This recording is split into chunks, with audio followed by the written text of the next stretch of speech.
Assalamualaikum warahmatullahi wabarakatuh. Di sini saya akan membawakan materi mengenai pengantar manajemen kegiatan belajar 12. Pertama-tama, perkenalkan nama saya Nurul Rahma Ramadan dari kelas 1 PKD 1 nomor absen 7 dengan NIM 9620220007. Isi dari materi kegiatan 12 ini yaitu komunikasi. Yaitu 1. Komunikasi dalam organisasi, kedua, elemen penting dalam organisasi, ketiga, proses komunikasi, keempat, komunikasi organisasi, kelima, pedoman komunikasi yang baik.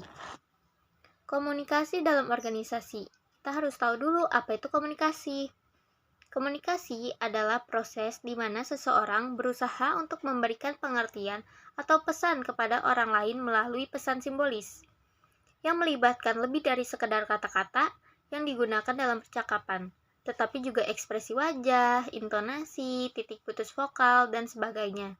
Jadi, ketika kita memberikan informasi atau komunikasi, kita perlu melibatkan ekspresi wajah yang tepat, intonasi yang tepat, agar pendengar informasi dapat mencerna informasinya dengan baik. Lalu, elemen penting dalam organisasi terbagi menjadi 3, yaitu 1. Komunikasi melibatkan orang-orang, sehingga komunikasi yang efektif terkait dengan bagaimana orang-orang dapat berinteraksi satu sama lain secara lebih efektif. Jadi, di dalam komunikasi kita perlu adanya melibatkan 2 orang atau lebih agar komunikasi itu terjadi akibat interaksi satu sama lain hingga komunikasi itu menjadi komunikasi yang efektif. Lalu yang kedua, komunikasi berarti terjadinya berbagi informasi atau pemberian informasi maupun pengertian sharing meaning, sehingga agar pemberian informasi maupun pengertian ini dapat terjadi, maka pihak-pihak yang berkomunikasi perlu menyadari dan mengerti berbagai istilah atau pengertian yang mereka gunakan dalam melakukan komunikasi tersebut. Jika tidak, maka kemungkinan yang terjadi salah persepsi atau salah pengertian dalam komunikasi sangat tinggi. Ketiga, komunikasi melibatkan simbol-simbol yang berarti komunikasi dapat berupa bahasa tubuh, suara, huruf, angka, dan lain-lain sebagai bentuk simbolis dari komunikasi yang dilakukan. Jadi, komunikasi dibagi menjadi 2, yaitu komunikasi secara langsung dan tidak langsung. Tidak langsung ini dapat berupa bahasa angka atau huruf melalui pesan SMS atau chat WA. Lalu proses komunikasi meliputi beberapa tahap, yaitu 1. Sumber mempunyai gagasan, pemikiran, atau kesan. Jadi sebagai narasumber yang memiliki ide atau gagasan harus memiliki tahu apa tujuan dari komunikasi atau informasi yang akan disampaikan tersebut. Lalu yang kedua, diterjemahkan atau disandingkan ke dalam kata-kata atau simbol-simbol. Ketiga, disampaikan atau dikirimkan sebagai berita kepada penerima informasi. Lalu penerima informasi menangkap simbol-simbol yang diberikan oleh narasumber tersebut. Kelima, diterjemahkan kembali atau diartikan kembali menjadi suatu gagasan atau suatu kesimpulan. Keenam, mengirim berbagai bentuk umpan balik kepada pengirim, bisa berupa pertanyaan atau informasi tambahan. Lalu komunikasi organisasi. Efektivitas komunikasi dalam organisasi dipengaruhi oleh beberapa faktor khusus, yaitu ada 4 yang mempengaruhi keefektivitasan komunikasi organisasi ini, yaitu 1. Saluran komunikasi formal, kedua, struktur organisasi, ketiga, spesialisasi jabatan, keempat, pemilikan informasi. Nah, untuk saluran komunikasi dalam organisasi meliputi komunikasi vertikal, yang mana komunikasi ini terdiri atas komunikasi ke atas dan ke bawah, sesuai rantai perintah.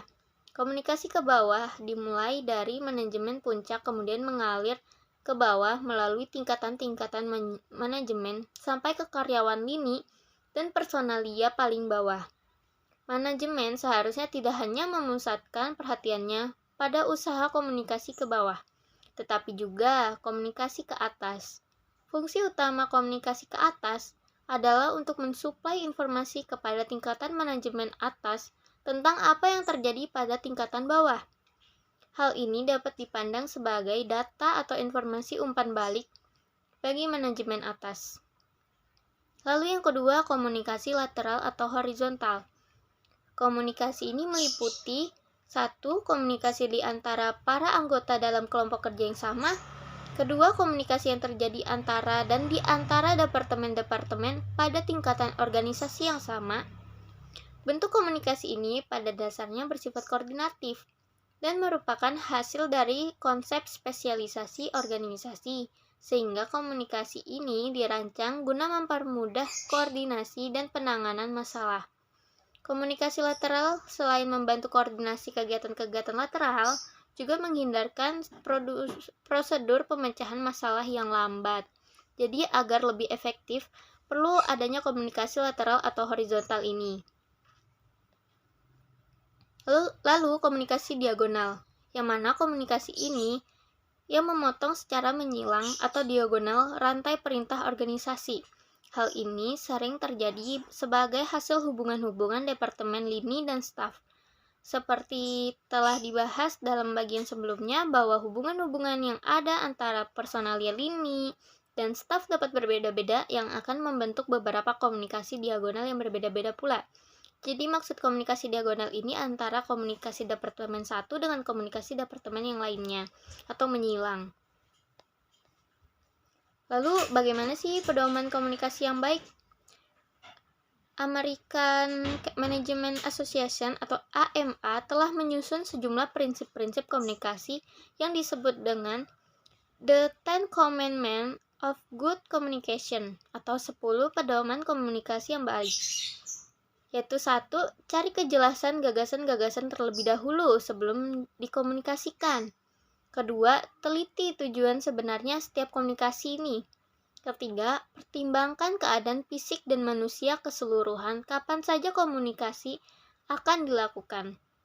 Keempat, konsultasikan dengan pihak-pihak lain bila perlu dalam perencanaan komunikasi ini.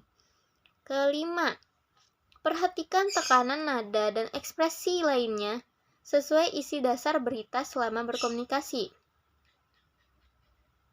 Lalu keenam, ambil kesempatan bila timbul untuk mendapatkan segala sesuatu yang membantu atau umpan balik. Ketujuh, ikuti lebih lanjut komunikasi yang telah dilakukan. Kedelapan, perhatikan konsistensi komunikasi.